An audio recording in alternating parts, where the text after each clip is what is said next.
이 시간 함께 나누실 말씀 출애굽기 2장 11절에서 22절까지 말씀입니다.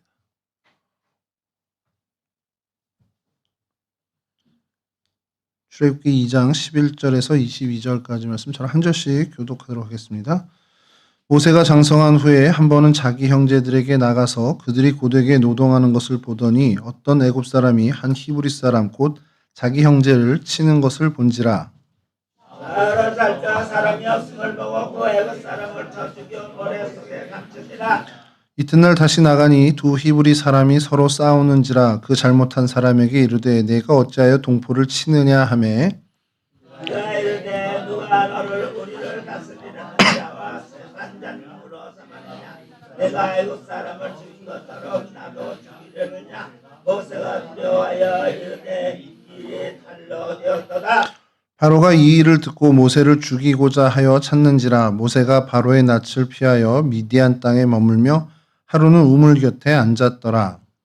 미디안 제사장에게 7딸이 있었더니 그들이 와서 물을 길어 구유에 채우고 그들의 아버지 양떼에게 먹이려 하는데 목자들이 와서 그들을 쫓는지라. 모세가 일어나 그들을 도와 그 양떼에게 먹이니라. 그들의 아버지 루엘에게 이를 때 아버지가 이르되 너희 부가 오늘은 어찌하여 이같이 속히 돌아오느냐. 그들이 이르되 한 애굽 사람이 우리를 목자들의 손에서 건져내고 우리를 위하여 물을 길어 양떼에게 먹였나이다. 아버지가 딸들에게 이르되 그 사람이 어디 있느냐.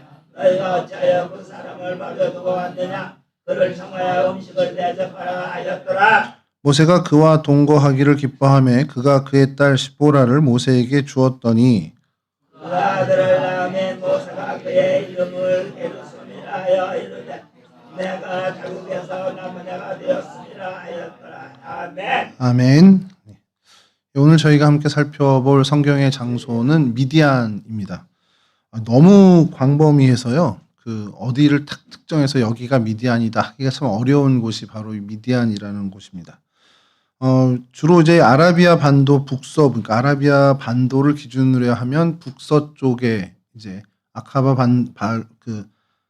만의 이제 동편, 이제 해역 쪽이 이제 미디안이라고 주로 지칭을 하는데요. 이 아카바만이 사실은 좀 성서 고고학에서는 굉장히 좀 의미가 있는 곳이기도 합니다. 그건 좀 이따 좀 말씀을 드릴 텐데, 위치를 좀 보여드리려면 이제 지도를 먼저 좀 보겠습니다. 첫 번째 지도 좀 띄워주시면요. 예, 여기에 이제 뭐 이 근동 지방 지도는 익숙하실 테니까 그 삐죽 튀어나온 여기가 시나이 반도입니다. 그리고 그 시나이 반도 오른편에 있는 그 바다죠. 바다 이렇게 쑥 들어와 있는 이 만이 아카바만이고, 그리고 그 건너편이 이제 저희가 점을 한 3개 찍어 놓은 쪽, 그러니까 4개 중에 3개 저쪽에 있는 이쪽이 이제 미디안 지역으로 이제 전통적으로 이해를 하는 곳입니다. 현재 사우디아라비아 타북이라는 주에 속해 있습니다. 속해 있고 그 타북주의 가장 이제 서편으로 가면 요 아카바만이 있고 그 해변 쪽으로 이제 그 지역이 이제 미디안 지역이다라고 성경에서는 주로 그쪽을 이제 미디안 지역이라고 얘기하는데, 여기에만 그 미디안 사람들이 살았느냐? 그건 또 아니에요. 성경에 보면 정말 곳곳에 미디안 사람들이 등장합니다. 이제 그걸 좀 살펴보려고 하는데요. 근데 이게 중요한 이유는 오늘 저희가 읽은 본문처럼 모세가 애굽에서 먼저 그 사고를 치고 탈출을 합니다. 탈출하고 40여 년을 기거했던 곳이 바로 이 미디안 지역이라는 거죠. 그 장인인 오늘 본문에는 르우엘로 나와 있는데 성경에 이제 다른 곳에서는 이드로라는 이름으로 이제 불려지는 사람입니다. 그 사람은 미디안 제사장이라고 성경에서는 명명을 하고 있어요. 그리고 그곳에서 이제 양치기, 이제 목자로서의 40여 년의 시간을 지내는 것이 오늘 이제 본문에 그 이어지는 뒤의 내용들입니다. 그러니까 이 40년의 시간을 이제 보내는 게 오늘 이제 이 사건으로 인해서 미디안으로 유입이 되고, 그래서 거기서 40여 년간 이드로의 사위로 이제 그 미디안 광야의 양치기 목동으로 이제 지내게 되는 그 첫 장면이죠. 다음 지도를 좀 보여주시면 조금 확대해서 보여드리면요. 예. 뭐 이제 한글로 조금 이렇게 써 있는데 뭐 스웨즈만이라고 되어 있는데 흔히 우리 성경에서는 홍해라고 부르는 바다가 있고요. 그다음에 저쪽이 아카바만입니다. 아카바만이고 그리고 이제 지도에서 구글 지도에서 마가이어 슈아이브라고 이제 이렇게 등장을 합니다. 그게 뭐냐면 이 슈아이브가 이제 이드로의 우물이라는 뜻을 갖고 있는 지명이에요. 그러니까 지명 자체가 그런 이름을 갖고 있는데 이제 그 아랍권에서도 이 이드로는 선지자 중에 하나로 이제 인식이 됩니다. 이제 꾸란에 그들의 경전 꾸란에 그렇게 등장을 하죠. 그래서 그 사람의 우물이라고 지칭하는 곳이 있고 그 같은 범주 안에 알 스와이단이라는 것이 있습니다.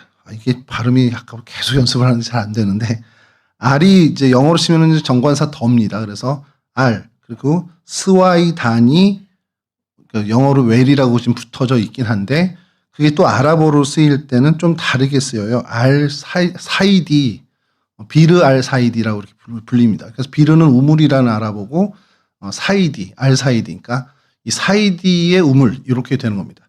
그러니까 이 사이디와 스와이단이는 같은 어원을 쓰는 이제 행복이라는 어원에서 나온 단어고 그러니까 행복자들의 우물입니다. 그러니까 이 행복자들이라는 사람들이 있는데 그 사람들의 우물이라는 뜻을 갖고 있어요. 사전적으로는. 근데 이 스와이단이가 뭐냐 그러면 그 부족 이름입니다. 그 지역에 거주하던 나바타인 같은 이제 일종의 그 지역에 거주하는 사람들 부족 이름이 사이디라고 부르기도 하고 스와이단이라고 부르기도 합니다. 그 사람들이 기거하고 그 지역을 관리하던 동네의 우물이라는 거예요. 근데 이게 전승에 따라서 모세의 우물로 지금까지도 이 아랍권에서는 인정받고 내려오고 있습니다. 그러니까 그 부족이 그 지역에 우물들이 많죠. 우물들이 많은데 그 아주 오래전 그 기원을 알 수 없을 정도로 오래 전부터 그 부족 안에서 내려오는 전승이 자벨 이제 무사라고 해서 우리 신의 산을 자벨 무사라고 하잖아요. 그래서 그 무사의 우물이라고 해서 계속 그 민족 간에 그러니까 뭐 기록이 있는 것도 아닙니다. 그냥 전승의 전승으로 계속 내려오는 무사의 우물이라서 모세의 우물로 이제 계속해서 그렇게 그 부족들이 관리해 온 우물이 있어요. 그래서 그곳이 지금은 전통적으로 모세의 우물이다라고 인정을 받고 실제로 그렇게 관리가 되고 관광 차원으로 또 활용되고 있는 상황입니다. 그 위치가 바로 너무 좋은데요. 이 위치입니다. 그래서 아카바만 기준으로 하면 동편이죠. 동편 해안에 조금만 더 얼마 가지 않는 그 지역에 우물이 있고 그 지역을 지금 박물관이나 여러 유적지로 지금 성서 고고학자를 비롯한 여러 고고학자들이 계속해서 발굴 작업을 하고 있는 상황입니다. 그리고 요거는 그냥 좀 이따가 다시 설명을 드릴 텐데 전통적으로 저희가 이제 시내 산이라고 시나이 바인도에 있는 자벨무사 시나이 산이 있고요. 그다음에 저쪽에 또 하나 해놨는데 자벨 알 라우스라는 이제 산이 또 있습니다. 저거는 이제 근래에 와서 이제 고고학자들에 의해서 그러니까 성경학자나 신학자에 의해서가 아니라 정말 순수 고고학자들에 의해서 저곳이 신의 산이 아니었겠냐라고 이제 추정하는 그런 이론들이 등장한 그 산입니다. 저것도 좀 이따 좀 설명을 좀 드리겠습니다. 그래서 성경에 이제 미디안이 등장하는 뭐 땅 이름으로도 미디안이고 사람 이름으로도 미디안이고 부족 이름으로도 미디안입니다. 그래서 그 미디안에 대해서 조금 좀 설명을 드리면 미디안이라고 저희는 하지만 히브리 발음으로 하면 미드얀이 좀 정확한 발음이죠. 그 뜻 자체로는 싸움이라는 뜻을 갖고 있고 투쟁이라는 뜻을 갖고 있는 단어입니다. 이 유목민으로 유명하고요. 그다음에 뭐 70인 번역 같은 데서는 마디안이라고 기록이 되기도 하고 또 혹은 여러 사본들에선 마디암이라고 불리기도 합니다. 그러니까 이제 그 지역별로 이제 저희 나라도 사투리가 있는 것처럼 그 같은 부족을 부를 때 이제 언어나 이제 모음이나 이런 것들이 조금씩 차이가 보이는 것은 여전히 성경 안에도 있다라는 거죠. 근데 그 미디안이라는 그 이름의 근원을 보면 아브라함의 이거 첩이라고 하기도 좀 그렇고 세 번째 부인이라고 하는 게 맞나 싶기도 한데 어쨌든 세 번째 부인인 그두라라는 사람이 있었어요. 그래서 창세기 25장에 보면 그 그두라가 아들을 낳는데 6명이나 납니다. 그러니까 믿음의 조상인 아브라함이 아들이 몇 명이 있었을게요, 여러분? 저희 어렸을 때 뭐 믿음의 조상 아브라함은 뭐 7명의 아들이 있었는데 뭐 이렇게 그 중에 하나 키가 크고요. 나머지는 작다. 이거 되게 많이 불렀거든요. 근데 어느 교회를 갔더니 또 믿음의 조상 야곱이라고 하기도 하고. 그래서 근데 어쨌든 간에 7명의 아들이 있었다고 얘기를 하는데 저는 그런 줄 알고 자랐어요. 근데 성경에 보니까 아브라함의 아들은 7이 아닌 거예요. 그래서 이거를 제가 교육전사를 할 때 퀴즈를 한번 낸 적이 있는데 99%가 2명으로 씁니다. 아이들은. 이삭과 이스마엘만 쓰죠. 이쪽은 잘 모르는 거예요. 그래서 아니다. 그 다음에 또 아들을 6명을 낳았다. 그래서 총 8명이다. 그래서 노래 가사를 바꿔 불렀습니다. 제가 사역하던 곳에서. 믿음의 조상 아브라함은 8명의 아들이 있었는데요. 그 중에 하나 키가 크고요. 나머지는 작대요. 그거는 성경에 없는 내용인데 그래서 시므란, 욕산, 무단, 미디안, 이스박, 수아라는 아들을 낳고요. 이들이 그 이후에 어떻게 됐는지 성경에 이렇게 기록하고 있습니다.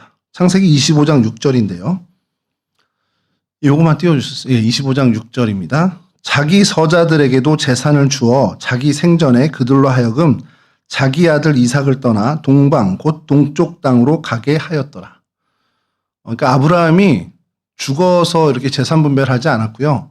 살아서 재산 분배를 합니다. 그리고 이삭을 지키기 위해서, 이삭을 보호하기 위해서 그 서자들을 다 동쪽으로 재산을 떼어줘서 이주시켜요. 그게 이제 창세기 25장에 등장을 합니다. 그 중에 한 사람이 바로 미디안입니다. 그러니까 뭐 미디안이나 시므란이나 욕산이나 무단이나 이스박이나 수아 이 모두가 뭐 사실 그 전에 이스마엘도 이제 뭐 광야로 내쫓겼다기보다 이제 옮겨가게 되잖아요. 그렇게 다 동편으로 이주를 시키죠. 그 중에 하나인 미디안이 동편으로 가서 그곳에서 기거하는 사람이 되었다라는 겁니다. 그래서 미디안 후손들의 거주한 지역을 일반적으로 성경학자들이나 고고학자들은 이 아카바만의 동부 해안, 지금 아까 말씀드린 전통적인 성경에서 이야기한 전통적인 미디안 지역에서 거주한 것으로 여겨지고 있는데 정확하게 성경에서는 어디에 거한다라는 언급은 사실 한마디도 나오지 않습니다. 다만 미디안인들이 모압 사람들과 좀 같이 교류를 했더라는 것이 성경에 많이 등장을 하고요. 그리고 요르단 골짜기에도 이제 미디안 족속들이 등장을 하고 또 가나안 땅에서도 사실 이제 보이고 때로는 시내 반도 출애굽기 2장에 그쳐는 시내 반도에도 미디안 사람들이 등장을 하는 것을 보게 됩니다. 그러나 어쨌든 이들은 유목민이라는 것은 뭐 전통적으로 다 동의하는 바고요. 동시에 유목민이면 사실 이렇게 다 떠돌아다녀야 되잖아요. 그러나 도시를 건설하고 거주하는 그런 이제 도시인으로도 이들은 분명히 거주 형태를 갖고 있다라는 것이 고고학이나 여러 학계의 공통된 의견입니다.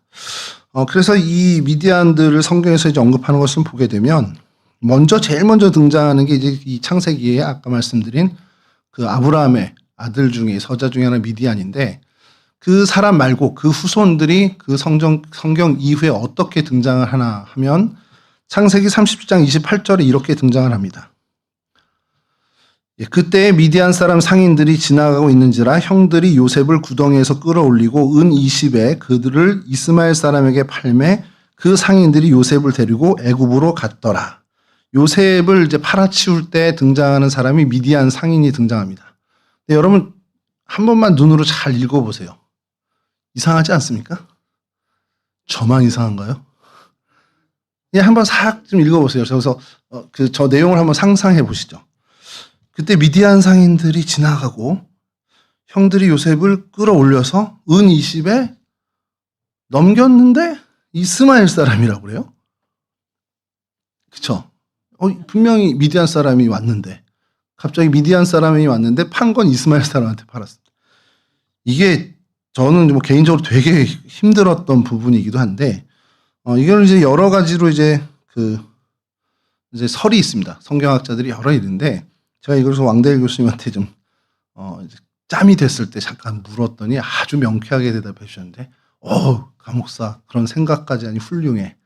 근데 그렇게 복잡한 게 아니야 그러시면서 실제로 이들을 이 두 칭호로 다 불렀다는 거예요. 그쪽 지역에 그러니까 상인 행렬을 하던 그 대상들이죠. 그 상인들입니다. 상인들을 그냥 미디안인이라고도 불렀고 이스마엘의 후손이라고도 불렀다라는 거예요. 그게 사실은 학계의 정설입니다. 그런데 이제 일부 또 이제 성경을 또 나름의 은혜로 이제 해석하는 성경학자들은 미디안 사람이 먼저 요셉을 구덩이에서 끄는 거예요. 형들하고 같이. 그리고 이스마엘 사람에게 이 미디안 상인들이 다시 넘겨 팔았다. 이렇게 주장하는 경우도 있습니다. 근데 아무 근거는 없습니다. 그냥 그렇게 주장하는 거고 상상의 나래를 펴는 거죠.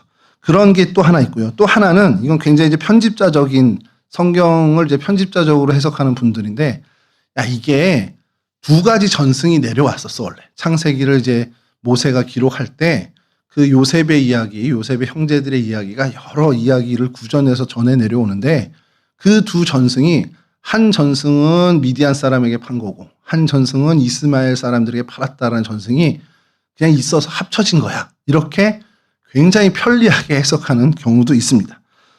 근데 이제 전통적으로 학계에서 얘기하는 것은 이스마엘 사람은 어떤 민족적인 혈통의 어떤 정체성으로 이스마엘의 후손이다 한 것이 아니라 당시에 이제 상인 무리들은 다 그냥 이스마엘 사람으로 지칭을 한 겁니다. 왜냐면 크게 보면 그쪽에 거주하던 그 유목민들의 상인들이 이스마엘 계열의 사람들이 맞고 지금 아랍 사람들도 사실 이스마엘 계열이죠. 정확히 그럼 혈통적으로 따져 올라가면 이스마엘 후예냐? 그렇지는 않을 거예요, 분명히. 그런데 그들을 그냥 이스마엘 후예로 하는 것처럼 이스마엘 사람이라는 것으로 이제 부르게 되고 또 특별히 그쪽 지역이 미디안 지역이다 보니까 그냥 미디안 상인이라고도 별칭을 가져서 불렀다라는 것이 가장 정석에 가까운 해석이라고 보시면 됩니다. 예, 그래서 이렇게 요셉을 애굽으로 팔게 될 때 등장하는 그 미디안 상인이 성경에서는 실질적으로 처음 등장하는 모습입니다. 그리고서는 이제 등장하는 것이 오늘 저희들이 읽은 본문에 나타나는 이드로, 그러니까 모세의 장인인 이드로입니다. 출애굽기 18장 1절, 이거 좀 띄워주시면, 모세의 장인이며 미디안 제사장인 이드로가 하나님이 모세에게와 자기 백성 이스라엘에게 하신 일, 곧 여호와께서 이스라엘을 애굽에서 인도하여 내신 모든 일을 들으니라. 그러니까 오늘 본문에는 르우엘이라고 나오죠. 약간 히브리식으로 발음된 이름이 등장합니다만 출애굽기 18장에만 가도 이 장인의 이름이 본래 그 지역의 이름인 이드로로 이제 등장을 하게 됩니다. 근데 이 사람을 특이하게 미디안 제사장이라고 성경에서는 기록을 하고 있어요. 그러니까 미디안의 이제 종교인인 거죠. 그리고 그가 하나님이 모세에게 그리고 당신의 백성에게 하신 그 일을 모세를 방문해서 다 듣게 됩니다. 그래서 그도 하나님을 쫓는 하나님의 선지자가 되었다라고 이제 전선이 얘기하는 거죠. 근데 여기서 한 가지 좀 짚고 넘어가야 되는 것이 미디안 제사장이라고 지칭됐던 이 이드로가 사사기로 넘어가면 좀 다르게 이야기됩니다. 사사기 1장 16절인데요. 모세의 장인은 겐 사람이라 그의 자손이 유다 자손과 함께 함께 거했다라는 게 이어집니다. 그러니까 이 이드로의 후손들, 이드로의 식솔들이 이제 유다 자손들, 이 출애굽한 유다 자손들과 함께 거하고 그래서 가나안 땅에 같이 거하게 됐다는 게 사사기의 기록이에요. 그러니까 이건 뭘 얘기하냐면 하나님의 백성 공동체의 이 이드로의 후손들, 이드로의 식구들이 귀화하게 된 거라는 겁니다. 근데 그렇게 지칭할 때, 이 미디안 사람, 미디안의 제사장 그 이드로의 후손들이 왔다라고 안 하고 겐 사람이라고 지칭하면서 갑자기 출신을 바꾸는 겁니다. 저를 갑자기 가우진 목사는 서울 사람이야 이렇게 해놓고 갑자기 쭉 가서 어느 날 누가 가우진 목사는 충청도 사람이래 이렇게 갑자기 바꾸는 거죠, 제 출신을. 이드로 입장에서는 좀 이상할 것 같은데 그래서 이게 성경학자들에게도 약간은 난제였습니다. 이드로가 르우엘이라고 불리기도 하고 근데 그럼 이 왜 겐 사람이라고 불리느냐 여기에 이제 견해들이 있는데 그건 아니고요. 굉장히 진보적인 해석이신데 그건 아니고 견해가 여기 있어요. 그러니까 겐족과 미디안족이 친족 관계였다라고 이제 설명하는 경우가 있습니다. 그러니까 대한민국 사람이잖아요. 저희는 다 대한민국 사람인데 충청도 사람도 있고 경상도 사람도 있고 이런 식으로 그런 식으로 겐 사람이 미디안 지역 안에 한 부류다 이렇게 하는 경우가 있습니다. 그러니까 이게 사실은 어떻게 보면 좀 설득력이 굉장히 좋죠. 또 하나의 견해는 이드로가 미디안 사람인데 그리고 이 겐 족속은 그 후손의 집단을 특별히 지칭하는 단어였다라고 얘기하는 겁니다. 그러니까 미디안 사람이 맞는데 이드로의 후손들은 특별히 겐족속이라고 이제 부르게 됐다라는 것이 또 하나의 견해입니다. 그리고 세 번째 견해는 이드로가 원래 겐 사람인데 미디안 땅에 거주하던 외국인이었다는 거예요. 마치 한국에 거주하는 미국 목사님처럼 그렇게 해석하는 겁니다. 뭐 어느 게 맞다 틀리다 할 수 없지만 유대 전승을 좀 따져봐야죠. 유대의 실제적인 유대 교회 전승은 어떻게 되어 있냐면 이드로를 미디안 제사장으로 인정합니다. 그리고 겐족은 그의 자손 혹은 미디안 내의 한 분파로 보고 있는 거예요.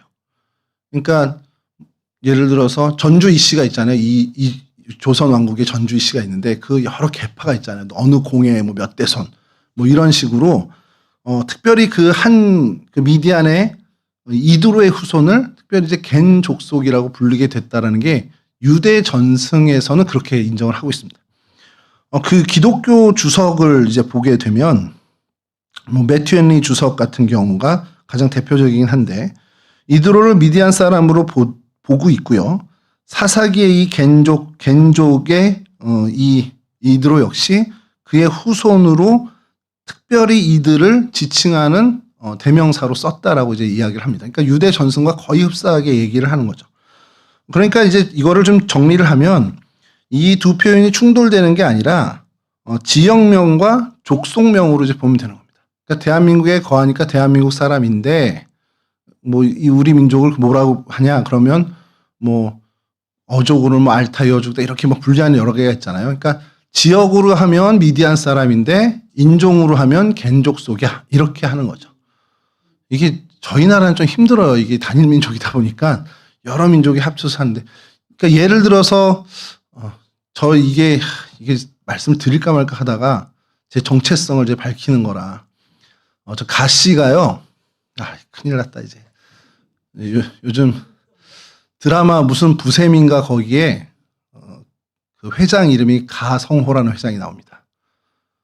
안 보시죠? 그 드라마를 보면 그 가성호라는 그 딸이 뭐 가선민가 그리고 가성준이가 하여간 이렇게 나와요. 그래서 제가 드라마에 오랜만에 가시성 가진 캐릭터가 나왔네 이랬는데 악역이에요. 그래서 안 나오면 못해다 이렇게 생각이 들었는데 이 가시성이 조선시대 때 한국에 온 성입니다. 역사가 안 돼요. 얼마 안 돼요. 그래서 전국 해도 10,000명이 안 됩니다. 뭐 한 8천 몇 명, 9천 명 정도 된다고 해요. 그러니까 되게 희귀성이긴 한데 가유약이라는 명나라 장군이 임진왜란 때 파병을 왔습니다.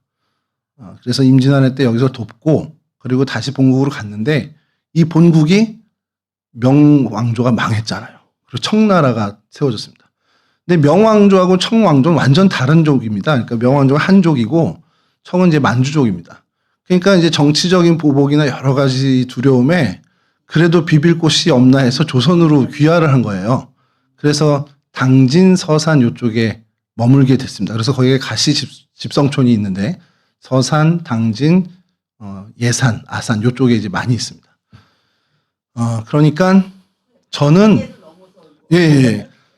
저는 대한민국에 거주한 대한민국이지만 인종으로 치면 한족이 될 수도 있는 이제 설교 한 편을 하기 위해서 제가 설명을 드리기 위해서 이렇게 저의 이제 저희 집안까지 이렇게 들먹이게 되는데 그러니까 그런 식으로 이걸 이해하면 된다는 겁니다.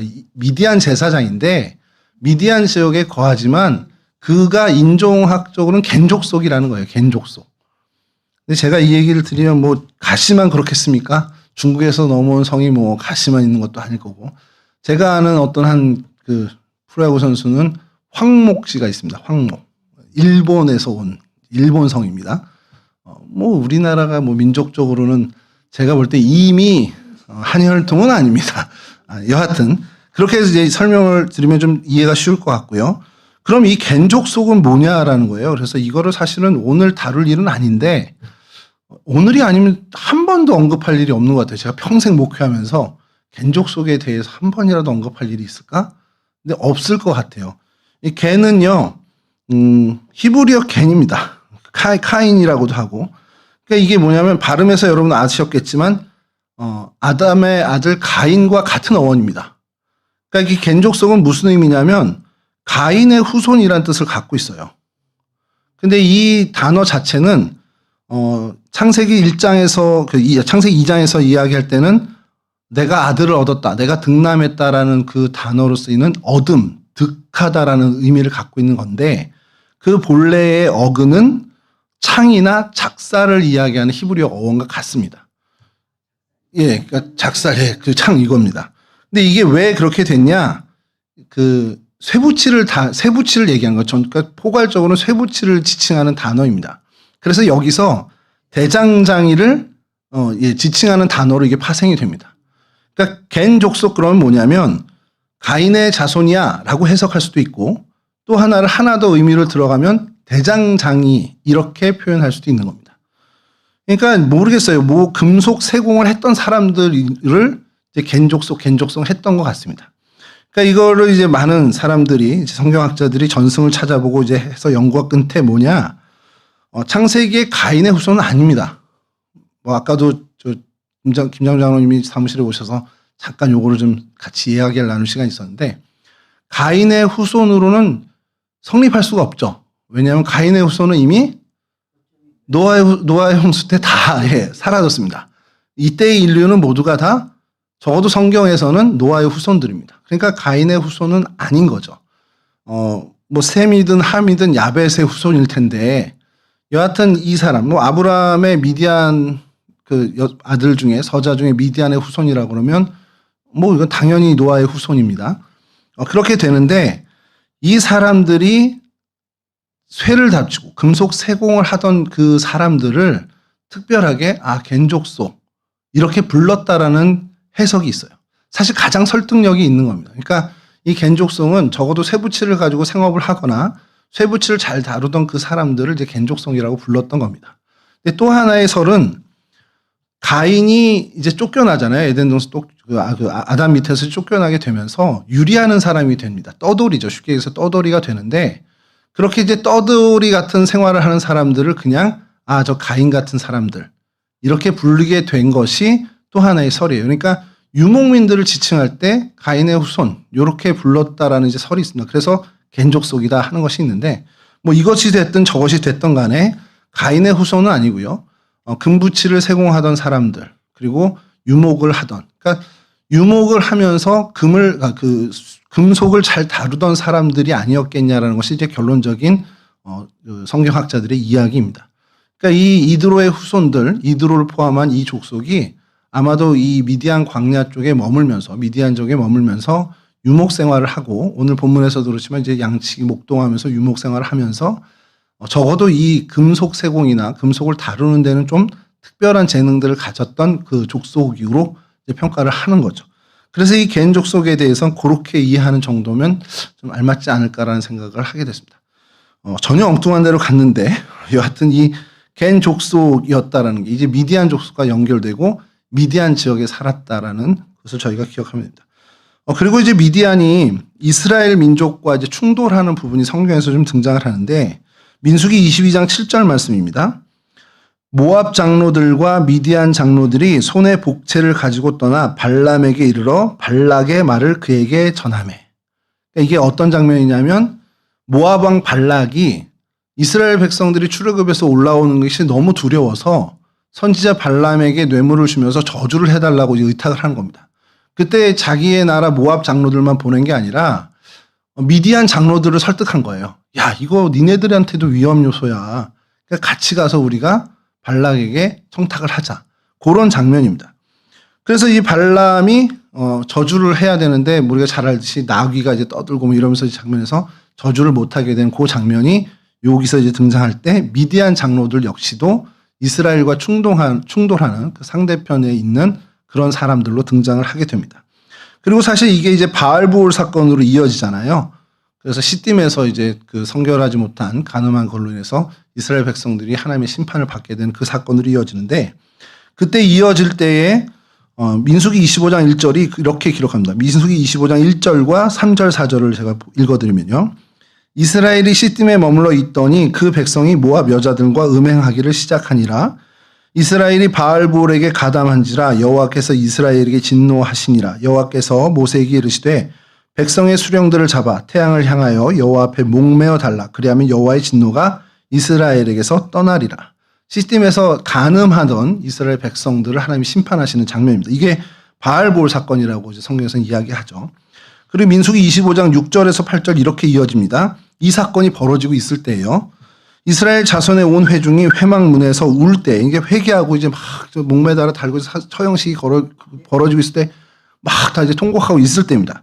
근데 어느 분위기 파악 못하는 이스라엘 자손 한 사람이 모세와 온 회중 눈앞에 미디안의 한 여인을 데리고 그의 형제에게로 온지라.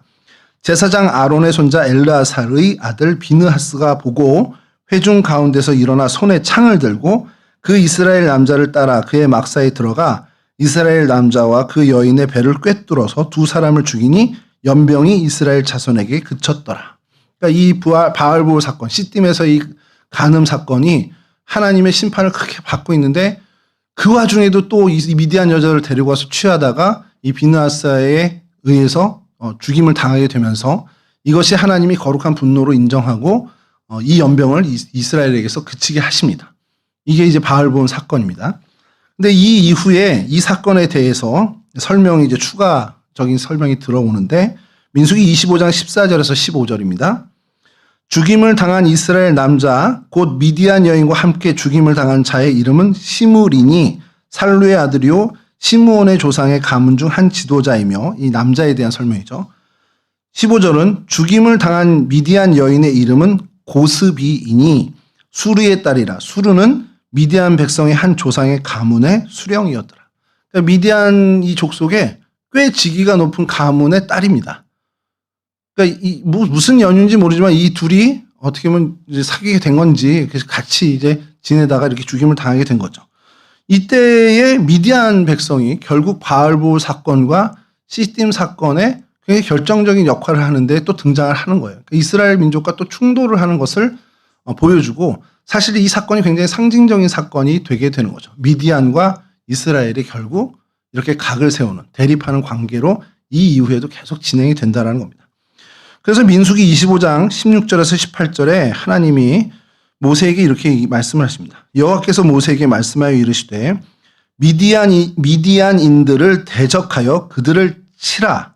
이는 그들이 속임수로 너희를 대적하되 부올의 일과 미디안 지휘관의 딸 곧 부올의 일로 연병이 일어난 날에 죽임을 당한 그들의 자매 고스비의 사건으로 너희를 유혹하였습니다. 그러니까 하나님께서는 이 미디안이 이 바알볼 사건의 핵심적인 요소라고 보시는 겁니다. 그래서 모세에게 미디안인들을 대적하고 그들을 치라까지 명령을 하신다는 거예요. 그러니까 이 미디안 사람은 이스라엘 백성과 이렇게 계속 각을 세우는 사람, 그 대적편에 있는 사람이 되게 됩니다. 그리고서 이제 민수기 31장에 가면 실제로 미디안과 이스라엘의 큰 전쟁이 일어나고 그래서 그 아이들과 여자들을 포로로 잡아서 상당한 전리품을 얻게 되는 사건으로 이어지게 됩니다. 근데 이렇게 출애굽 시대, 그러니까 가나안 정복 요때 시대뿐만 아니라 사사 시대 역시도 미디안은 이스라엘을 괴롭히는 압제를 하는 민족으로 등장을 하죠. 잘 알고 있듯이 기드온 시절에 가장 주적은 미디안이었습니다. 그건 나중에 우리가 또 설명할 일이 있겠지만 어쨌든 이 기드온이 사사로서 이스라엘을 해방하게 됐을 때 그 압제를 했던 민족은 미디안 족속이고 약 7년 이상을 이 이스라엘 백성을 괴롭힌 그것으로 사사기엔 등장을 하죠. 그러니까 미디안과는 이렇게 좀 악연이 있습니다. 그래서 미디안에 대한 설명은 이 정도고요. 다시 그 지도 사진을 좀 보여드리면, 요게 이제 그 시내산과 요걸 좀 설명을 좀 드릴 필요가 있을 것 같아서 요 지도를 좀 기억해 주시기 바랍니다. 이렇게 아카바만의 동편, 여기가 이제 미디안 땅이라는 것. 그래서 여기를 친절하게도 이제 홍순환 목사님과 유병성 목사님이 이렇게 자료를 잘 올려주셨는데 여기가 이제 잘 개발이 됐습니다. 그래서 다음 사진을 먼저 보여주시면 이게 미디안 유적지 근처의 마을이고 산들도 참 험하죠. 산세가 험한데 요 건물이 박물관입니다. 요 지역이 미디안 유적에 대한 유적을 모아놓은 유물들을 모아놓은 박물관인데 갤럭시 A51로 찍었습니다. 사진이 너무 잘 나와서 이게 웬일이지 그랬더니 역시 갤럭시. 그래서 요 마을, 이런 어떤 광야에 있는 마을인데 요 박물관이고요. 다음 사진 보여주시면 예, 좀 멀리 이제 반대편에서 찍은 거죠. 산은 여전히 산세는 험합니다. 이렇게 있는데 너무 허허벌판에 떨렁 그 하나만 있잖아요. 요 내부는 이렇습니다. 다음 사진 보여주시면 그냥 여느 박물관과 비슷한 모양을 갖고 있고요. 여러 사진을 올릴 필요 없고 대략 여러분들이 상상하는 그런 박물관이 맞습니다. 다음 보여주시면 이 박물관에서 이게 박물관에서 산 쪽으로 이제 유적지가 있는데 여기입니다. 여기가 이제 그 여러 유적지가 있습니다. 여기 산 너머에 계속인데 여기 굴들이 보이죠? 예, 굴들이 보이는데 다음 사진 보여주시면 예, 이렇게 이제 그 산 위쪽으로 가서 찍은 사진인데 올라오는 이제 길도 마련했고 이 유적지를 탐방할 수 있게 도로를 확보해 놨습니다. 그 이 산을 가면 아까 그 굴이 있었는데 다음 사진 보여주시면 요런 이제 굴들이 있습니다. 요 굴들이 있고 그거에 대해서 이제 설명을 해놓은 이제 안내판이 있습니다. 이 안내판은 다음 사진 보여주시면 하자르 도시의 유적과 유사한 바위 면에 새겨진 나바테아 도시. 그러니까 기원전 2000년 이상의 그 나바테인들이 하는데 이게 왜 의미가 있냐면 모세가 이제 출애굽하기 전, 그러니까 미디안으로 오늘 본문의 사건이죠. 쫓겨날 때 그때 당시의 생활상의 모습을 그대로 갖고 있는 유적으로 이제 가치가 있다라고 인정을 합니다. 그래서 다음 사진 보여주시면 이게 주거지 겸 묘지입니다. 그러니까 사람이 살기도 하고 유목민들이 이제 살던 집이기도 하고 그러니까 제가 어릴 때 쉽게는 제가 잘 기억이 안 나는데 하여간 그때 시절을 다루던 성서 영화들을 좀 보게 되면 장막에 거하는 것들이 주였습니다. 근데 당시 이제 유목민이다 보니까 장막에 거하는 유목민들은 그렇게 생활하지만 도시를 건설한 미디안인들은 도시에서 주택을 지어서 거주를 한 거예요. 그러니까 그 주택 형태의 한 모델입니다. 그래서 이렇게 굴을 파서 주거를 하면서 또 굴을 파서 시신도 매장하기도 하고 그런 모양이게요.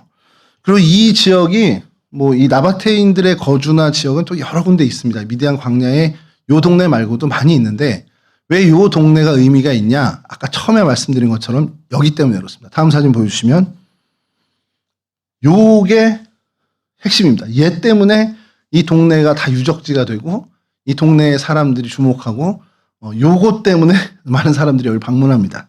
말씀드렸듯이 알 스와다니 웰 이렇게 되어 있습니다. 그래서 스와다니의 우물 또 아랍어로 비르 알사디 이렇게 됩니다. 그래서 비르는 우물이란 뜻이고요. 알사디의 우물. 그러니까 이게 스와이단이나 알사이디는 다 행복이라는 뜻을 갖고 있고 행복한 사람이라는 뜻을 갖고 있습니다. 그래서 행복한 사람의 우물입니다. 직역을 하면. 근데 아까 말씀드린 아랍 전통의 전승에 이 그러니까 이 알사다이라는 이 민족이라고 하면 좀 작은 부족이죠. 부족. 같이 다른 말로 수아이단이라는 이 부족이 이 우물을 관리해 왔어요. 몇천 년을. 근데 이 우물이 뭐냐? 모세의 우물이라는 겁니다. 이게 그들의 전승에 그렇게 돼 있는. 그러니까 야 근거 대봐 그러면 될 수 있는 게 없어요.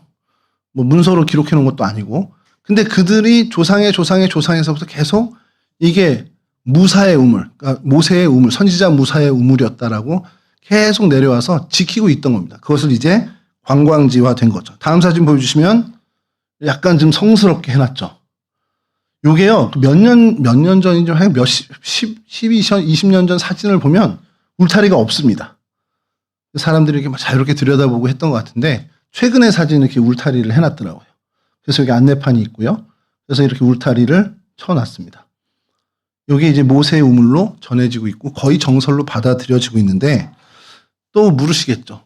그 모세가 진짜 거기서 물을 팠던 거야? 이러면 하나님만 아십니다. 저희는 모르죠. 예, 그래서 다음 사진 보여주시면 이 안내판입니다. 안내판도 얼마 전에 새로 한 거라고 거기 이제 기록까지 나왔는데 좀 안내판을 크게 찍은 건데요. 다음 사진 보여주시면 이렇게 기록되어 있습니다. 읽어보시면 이제 다 아실 리가 없잖아요. 그래서 해주시면 다음 사진 보시면 이게 여러분 딱 보시고 좀 되게 이게 고급 유머입니다. 저 사다니를 사이딘이라고 이제 한글로 한 건데 왜 맥주가 갑자기 나왔을까요? 예? 비르 알사다이잖아요. 그 비르를 맥주로 번역을 한 거예요. 이 구글 번역이 이런 오류가 있습니다. 그래서 이걸 믿을 수가 없어서 다시 한자 한자 번역을 했더니 비르 알사다이, 그러니까 알사디의 우물이라고 저 메뉴에 돼 있고, 이거 이제 번역한 걸 그대로 좀 읽어드리면, 비르 알사다니는 미디안 지역의 고고학 유적 중 하나로 우물은 사암으로 만들어졌고 현재도 물을 간직하고 있습니다.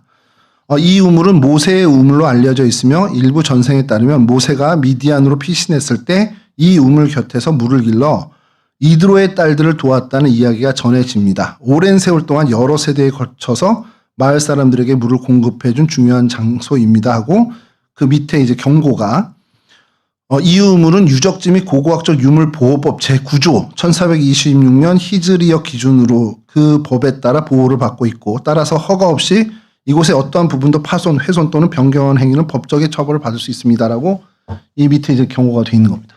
그러니까 이제 사우디아라비아에서도 이게 사실 걔네들하고는 별로 큰 연관이 없는데도 불구하고 이렇게 보호를 하고 있습니다. 다음 사진 보여주시면 계속 관광객이 등장을 합니다. 예, 다음 사진. 네. 그래서 가까이 가서 이제 볼 수 있는데 아예 들어가거나 좀 더 이렇게 볼 수는 없는 그런 상황이고, 예, 다음 사진 보여주시면 누가 이렇게 아마 셀카봉 같은 걸로 찍은 것 같은데 내부가 이렇게 되어 있습니다. 근데 실제로 그 안에 물이 있다는 겁니다. 그래서 여기가 모세의 우물입니다. 이 모세의 우물이라고 이제 전통적으로 아예 그냥 확증이 거의 된 그런 곳입니다. 근데 여기에 또 하나 좀 말씀드리고 싶은 게 아까 그 시내산입니다. 시내산은 전사님 죄송한데 그 아까 지도 사진을 한번 좀 펴줄 수 있어요? 전사님이 저 때문에 바쁠 텐데 여기가 시내산, 시내반도에 있는 시내산이고 아까 말씀드린 자벨 알 라우스라는 곳이 또 하나 이제 추정지인데 이제 요걸 좀 여러분 생각하시고 위치가 좀 다르죠. 생각하시고 좀 보여주시면 전통적인 견해는 시나이 반도 남부 그 자리에 있고 현재 뭐 성 카다리나 수도원이 위치해 있죠. 거기를 이제 계속해서 뭐 근거가 뭐냐 그러면 교회사에서 그 오래전 초대교회 그 이전부터 그리고 유대교 전통에서 계속 거기를 시내산으로 지목해왔고 그렇게 알고 있었던 거예요 지금까지. 그러니까 무슨 유물이 나왔어 그때 당시 어떤 토기가 있어 이건 아닙니다. 근데도 그냥 계속해서 그 언제인지 모르지만 그 시작 전부터 여기를 모세가 율법을 얻은 호렙산이다 시내산이라고 해왔기 때문에 그냥 거기를 시내산으로 인지를 하고 있는 겁니다. 자, 그런데 이제 그 아까 말씀드린 자발 알 라우스 이곳은 주장하는 게 있습니다. 출애굽기 3장 1절에서 모세가 미디안 땅의 호렙산으로 갔다라는 표현이 나옵니다. 그러니까 당연히 미디안 땅이면 이쪽 아니야?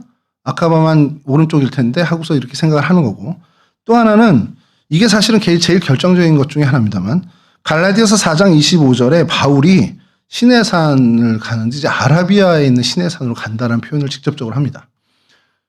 이렇게 해서 사람들이 그러면 그 지역에 있는 산 중에는 자발 알 라우스가 맞을 거다 하면서 그것을 연구하기 시작했는데 그 정상에 검게 그을린 바위가 있습니다. 상당 부분 크게. 그러니까 불에 탔던 흔적이라고 이제 주장을 하면서 하나님의 불이 임했을 때 그 떨기나무, 가시떨기나무 있습니다. 그때 그 흔적이다 이렇게 주장하는 것이 있고 또 근처에서 돌 제단 그리고 소각한 흔적 그리고 여러 기둥의 흔적 거기에 이제 결정적으로 금송아지 무늬가 새겨진 바위가 발견됩니다. 그래서 여기가 시내산 아니야? 라고 이제 사실 시작하게 된 거죠. 그리고 이제 홍해를 건넌 위치가 이제 논란이 되게 되는데 아까 말씀드린 스웨주만 거기가 적절하다기보다는 이 아카바만 쪽이 훨씬 더 적절하다라고 이제 이건 이제 지리학자들까지 같이 가세를 해서 좀 더 유력하다라고 하는 근거로 이곳 자발 알 라우스를 시내산으로 보는 견해를 피력하고 있습니다. 그래서 사진을 보여드리면 다음 사진 아까 이어서 사진을 좀 보여주시면 여기가 자발 알 라우스입니다. 그래서 산은 그 시내산과 거의 자발 무사와 비슷합니다. 그 높이도 비슷하고요. 그래서 험한 그런 어떤 것도 비슷합니다. 다음 사진 보여주시면 정상 부분의 바위가 여기만 색깔이 이렇게 검해요. 일단 보시죠. 그리고 다음 사진 보여주시면 이제 근접을 못하게 해놨는데 이게 그 금송아지를 만들고 거기에 제단을 쌓았던 것을 추정하는 그 제단 바위입니다. 금송아지 제단이라고 거기 되어 있고 그리고 그 근처에 그 음각들이 발견됐는데 암각 악화가 이제 발견이 되는데 다음 사진 보여주시면 예, 이렇게 있는데 예, 여기에 송아지 그리고 여러 재물들이 등장을 하고요. 뭐 이제 부호처럼 돼 있는데 뭐 그렇게 돼 있답니다. 전 정확히 어느 게 손인지는 잘 모르지만 다 양 같은데 저는. 예, 그 다음 사진 보여주시면 예, 제잔 주위에서 사람들이 뛰노는 형상을 또 암각화한 그 바위가 발견이 실제 있는 바위입니다. 예, 이렇게 해서 이제 근거를 대는데 반대 의견이 있겠죠. 이 산 정상의 검은 이 바위가 불에 탄 흔적으로 보이지만 실질적으로 불에 탄 게 아니라는 것이 이제 발견이 됐고요. 그래서 이제 반박이 됐고, 그러니까 지질학적으로 그냥 현무암이 검은 것처럼 이쪽 안반이 그냥 검은 겁니다. 그러니까 그건 이제 과학적으로 증명이 된 겁니다. 그리고 또 반발은 아까 말씀드린 그 음각화, 양각화 있는 그것들이 그것이 송아지 그림이고 그 송아지 그림은 맞지만 그게 그때 이스라엘 금송아지 사건이야? 라고 한다면 어떤 연관도 지을 수가 없습니다. 그냥 그럴 거 아니야? 라는 이제 우리의 추측인 거죠. 그리고 일단은 중요한 건 이 지역에서 발견된 유물로는 도무지 할 수 없는 것이 이스라엘 왕정 이후의 유물만 있습니다. 그러니까 시기적으로는. 그러니까 그 이전의 유물은 뭐 작은 것 하나도 발견된 게 없죠. 근데 뭐 같은 기준으로 신의 산도 발견된 건 없습니다. 그러니까 이제 성서 고고학, 이제 전통적인 고고학계에서는 굉장히 이 의견을 회의적으로 받아들입니다. 유물 대부분이 이스라엘 왕국기 이후의 시간고 그리고 그을린 정상이라고 얘기하나 또 금송아지 바위라고 얘기하는 것은 그냥 자연적인 현상에 일어난 건데 너무 이제 해석이 앞서 나가는 거다라고 보이는 거고 사우디 내에 있다 보니까 조사에 또 한계도 있고 이래서 좀 회의적으로 하고 대중적인 어떤 다큐멘터리 제작자들 중에서나 많이 이야기되는 것이라고 이제 그쪽에서는 얘기를 하고 있습니다. 근데 어디가 진짜인지 그건 정말 하나님만 아시겠죠. 우리는 모릅니다. 저에게 물으셔도 저는 모릅니다. 어떻게 믿고 있습니까? 그랬더니 저는 어디여도 상관없습니다. 제 신앙에는 아무 영향을 주지 않습니다. 여기가 그러니까 아라비아 반도에 신의 산이 있던 시나이 반도에 신의 산이 있던 제가 하나님께 구원받는 데는 아무 영향을 주지 않습니다.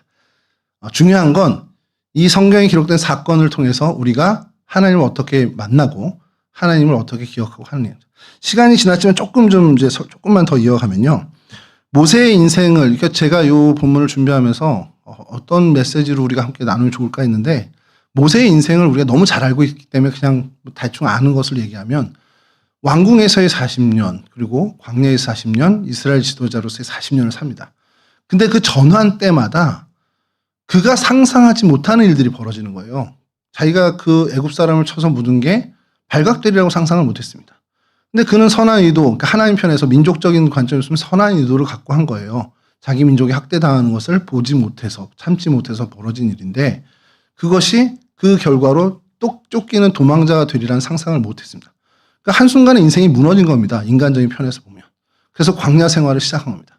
그리고 광야 생활을 40여 년 하면서 그냥 그렇게 살다가 죽을 수도 있는 인생인데 갑자기 하나님이 가시떨기나무에 불로 임하셔서 민족의 구원에 책임을 주십니다. 그가 준비된 것이 스스로는 하나도 없다라고 생각했어요. 근데 하나님은 그런 소리 하지 마라. 내가 너와 함께 하겠다면서 실제로 그 남은 40년, 말년의 40년 세월을 정말 민족의 지도자로 하나님이 사용해 주십니다. 이 인생을 보면서 우리도 생각을 해야 되는 것이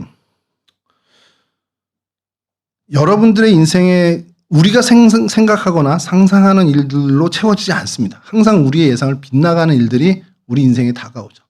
근데 우리가 중요한 건 모세의 사건을 보고 그 이후 그를 제외한 많은 성경의 인물들을 우리가 사건을 보면서 하나님의 섭리를 우리는 보잖아요. 모세의 이 장면을 보지만 모세가 광야로 도망갈 때 이때는 아무것도 모르지만 우리는 이미 결과를 안단 말이에요. 성경을 통해서. 그러면 이거를 우리에게 대입하자는 겁니다. 내가 지금 겪고 있는 일들이 나는 이 이후에 어떻게 될지 몰라요. 그러나 하나님은 우리 그 일들을 통해서 당신의 섭리를 발휘해서 항상 하나님의 선한 일을 이루신다는 겁니다. 그리고 그것이 우리에게도 가장 선한 일이 된다는 거죠. 저는 요즘 목사님께서 계속 강조하시는 토부, 그 선하다. 이게 저한테 너무 좋은 게 하나님의 말씀이 그대로 이루어지는 게 선하다라는 게 전 너무 꽂힌 겁니다. 저도. 아, 그래. 하나님의 말씀이 이루어지는 거. 그게 우리의 인생 목표잖아요. 사실 목적이 돼야 되고. 그래서 모세의 인생을 보면서 그는 상상도 못했던 그 모든 일들이 하나님이 섭리하면서 하나님이 말씀하신 대로 아브라함과 언약한 그 말씀의 언약 그대로 모세를 통해서 그 몇백 년 후에 이루어 가신다는 겁니다. 그러니 이게 이스라엘에게는 얼마나 선한 일이 됩니까? 하나님에게도 선한 일뿐만 아니라 이스라엘 민족에게도 정말 선한 일이 되고 모세 당사자에게도 더할 나위 없는 선한 일이 된다는 거예요. 하나님이 아브라함과 맺은 그 말씀이 이루어져 가는 과정입니다. 그 모든 인생이요. 그럼 저희도 마찬가지죠. 저희 인생도 하나님이 우리에게 뜻하신 그 뜻이 하나하나 이루어가는 과정이라면 설령 내 기준으로 이것이 좀 혹독한 일이 될 수 있고 고난처럼 보일 수 있고 어려움처럼 보인다 해도 이것은 하나님의 뜻이 이루어져 가는 가장 선한 일이라는 그 과정이라는 것을 우리가 기억할 필요가 있다는 것이죠. 그러면서 생각하는 것이 이렇게 하나님이 우리에게 뜻하신 바가 있고 그 뜻을 하나하나 이루어드리는 삶, 내가 인지하든 인지하지 못하든 그 뜻을 이루어가는 삶을 우리가 살고 있어. 그러니 하나님의 선함이 우리 가운데 계속 머물게 되고 넘치게 돼. 그러니까 딱 연결이 되는 게 바로 예수님이더라고요. 예수님이 하나님의 그 선한 뜻, 인류 구원의 뜻을 품고 이 땅까지 내려오시잖아요. 그리고 그 준비, 30여 년의 긴 세월을 준비하시고 3년의 공생애 동안에 그 사명을 다 발휘해서 하나님의 뜻을 완벽하게 이루십니다. 그래서 하나님께 기쁨이 되고 영광을 돌리고 그런 사명을 완수하셨죠. 우리의 삶이 이렇게 예수님을 닮아가야 한다는 거예요. 하나님이 우리 각자에게 품으신 뜻을 준비 단계부터 다 준비한다고 아무것도 안 하는 게 아닙니다. 준비하는 과정에서도 계속 하나님의 뜻을 이루어가죠. 그러나 그렇게 준비해가는 그 과정을 통해서 준비도 하고 하나님의 뜻도 이루어가면서 그 우리 전체 인생을 통해 하나님의 뜻이 이루어지는 하나님의 기쁨을 이루고 하나님께 영광을 돌리는 정말 예수를 닮아가는 삶을 사는 저희들이 되어야 한다는 겁니다. 그것이 예수를 비전으로 삼는 거고 그것이 예수님의 발자취를 따르는 예수를 닮아가는 그리스도인의 정체성이라는 것이죠. 이러한 내게 맡겨주신 그 하나님의 뜻, 그 사명에 늘 초점을 맞추는 저와 여러분 되길 바랍니다. 그래서 그것을 맞추기 위해서 그 하나님의 그 뜻을 맞추기 위해 그 뜻을 이루기 위해 준비해야 할 것, 하나님이 훈련시키는 것 정말 신실하게 그 훈련을 다 받고 하나님이 나를 사용해 하셔서 그 뜻을 온전히 성취함으로 정말 하나님께 기쁨을 드리는 인생이 되도록 그리고 하나님께 영광을 드리는 그런 삶이 되는 것 그렇게 예수를 닮아가는 인생이 되기를 소망하면서 살아가는 저와 여러분 되기를 간절히 바랍니다. 그렇게 예수님을 닮아가는 삶에 온 힘을 쏟는 저와 여러분 되기를 주님의 이름으로 간절히 축원합니다.